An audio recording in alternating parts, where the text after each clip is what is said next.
Divorcing a narcissist can feel like a game that you never signed up for. But what if you could turn the tables and make them crazy?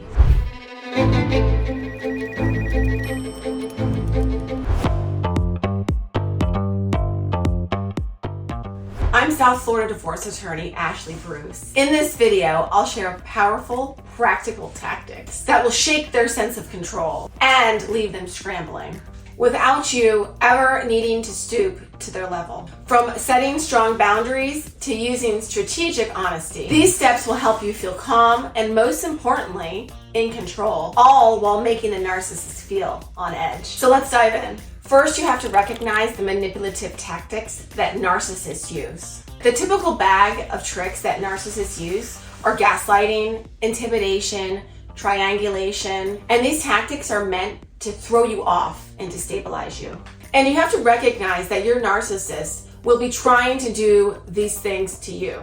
And if you really want to drive him crazy, you can't take the bait. Gaslighting, intimidation, triangulation, just say no. These will not affect you.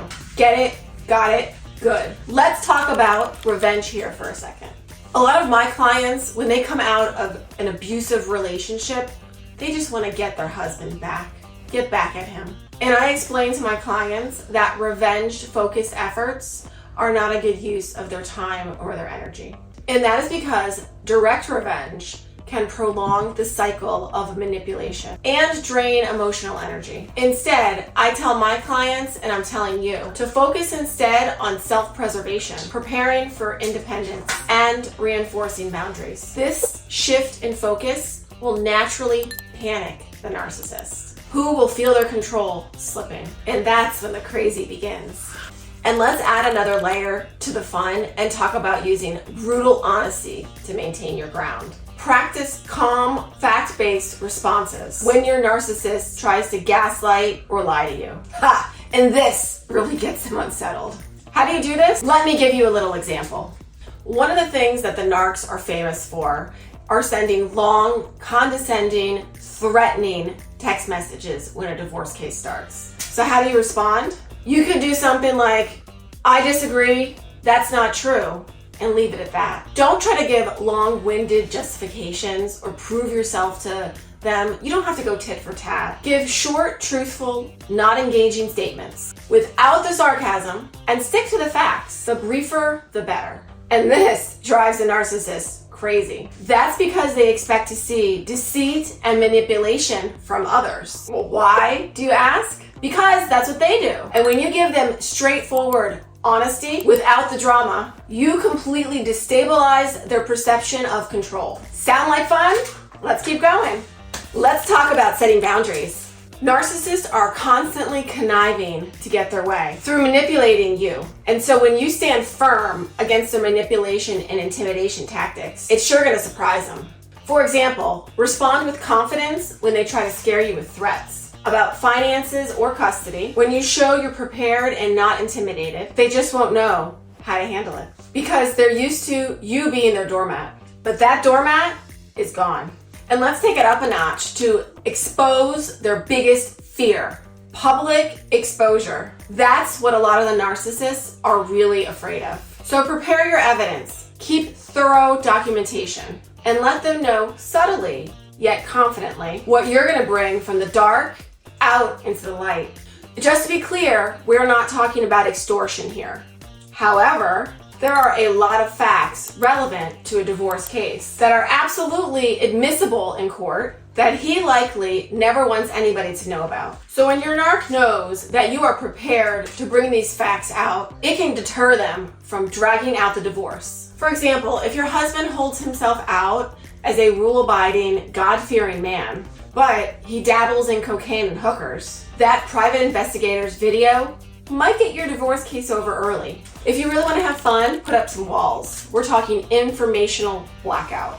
Reduce your narc's ability to manipulate and control you by you controlling the information that they have about you. Be careful what you post or share on social media. Be careful who you share information with when you're talking to them, either on the phone or in text. Beware of the flying monkeys. What's a flying monkey? It's his surrogate just trying to get information out of you. Believe me, those people will come when you've cut him off. When you build your wall and your narc is cut off, they'll start to panic as they feel their influence shifting. Another thing you should do is build a support network and document everything. Your relationships with friends, family, and people who might be legal allies. This can keep you grounded, allow you to enjoy your life while maintaining positive relationships with people you might need to testify for you in court. I say this because these narcissists and their flying monkeys have a way of trying to rewrite history and redefine reality when their divorce cases go to court and throughout the legal process. And so when you have a great support network that knows the truth, they'll help you from being caught up in the alternate reality twilight zone that your narc will try to create. And while you're at it, make sure you document everything, as you never know what you and your attorney might need to have to prove in court to disprove your narc's lies. And a final tip is more of a philosophy. Really, whoever said the best revenge is served cold must have been divorcing a narc. Stay focused on your future instead of trying to win against the narcissist. The best form of revenge that you can get is moving forward in your life confidently, focusing on what brings you personal fulfillment, stability, and independence. This will absolutely unnerve the narcissist and will empower you to build a happier, stronger future. And if this doesn't all drive your narc crazy, then nothing will. I want to get serious here for a second. If you're seeking to transform your life through divorce, you should be focused on you, not your narcissist, and certainly not on driving your narcissist crazy. The real power of divorce is in the changes that you make for yourself. And that comes from focusing on yourself and not on your soon-to-be ex. Check out the description below.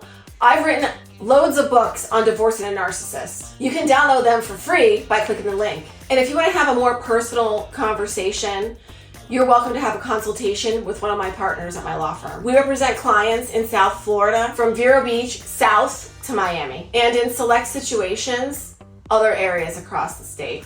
Thanks for watching. See you next time.